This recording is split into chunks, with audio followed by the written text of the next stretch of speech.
മുല്ലപ്പെരിയാർ അണക്കെട്ടിന്റെ ഷട്ടറുകൾ തുറന്നതോടെ പെരിയാറിന്റെ തീരത്തുള്ളവർ കടുത്ത ആശങ്കയിൽ. തമിഴ്നാട് മുന്നറിയിപ്പില്ലാതെ ജലമൊഴുക്കുന്നതാണ് ജനങ്ങളെ ഭീതിയിലാഴ്ത്തുന്നത്. ആശങ്ക പരിഹരിക്കാൻ അധികൃതർ നടപടി സ്വീകരിക്കുന്നില്ലെന്ന് ജനങ്ങൾ പരാതിപ്പെടുന്നു. ഇന്നലെ രാത്രി ഏകപക്ഷീയമായി തമിഴ്നാട് മുല്ലപ്പെരിയാറിന്റെ ഷട്ടറുകൾ ഉയർത്തിയപ്പോൾ മുതൽ പെരിയാറിന്റെ തീരങ്ങളിലുള്ളവർ ഭീതിയിലാണ്. രാവിലെ മുതൽ തന്നെ ജനങ്ങൾ പെരിയാറിന്റെ കരയിൽ റോഡുകളിലെത്തി ജലനിരപ്പ് ഉയരുന്നത് വീക്ഷിക്കുന്നുണ്ടായിരുന്നു. കേരളത്തെ അറിയിക്കാതെ വീണ്ടും തമിഴ്നാട് ഷട്ടറുകൾ ഉയർത്തിയാൽ ഏതു നിമിഷവും ഒരു പലായനം ഇവർ പ്രതീക്ഷിക്കുന്നുമുണ്ട്.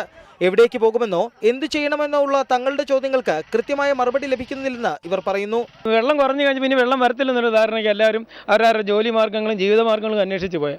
ആ സാഹചര്യത്തിൽ ഇപ്പോൾ വീണ്ടും വെള്ളം വരുന്നെന്ന് അറിഞ്ഞപ്പം പണി സൈറ്റിൽ നിന്ന് പണിയും കളഞ്ഞ അവർ വീടുകളിലേക്ക് തിരിച്ചു വരാൻ തയ്യാറാകുന്നു. കുത്തിയൊലിച്ചെത്തിയ ജലത്തിൽ മനസമാധാനത്തിനൊപ്പം വീട്ടുപകരണങ്ങളും ജീവിതോപാധികളും വരെ ഒലിച്ചുപോയവർ നിരവധിയുണ്ട് ഇവിടെ. ശരിയായ രീതിയിൽ ആശയവിനിമയം നടത്താൻ അധികൃതർക്ക് സാധിക്കാത്തതാണ് ജനങ്ങളുടെ പരിഭ്രാന്തി വലിയ തോതിൽ വർദ്ധിപ്പിക്കുന്നത്.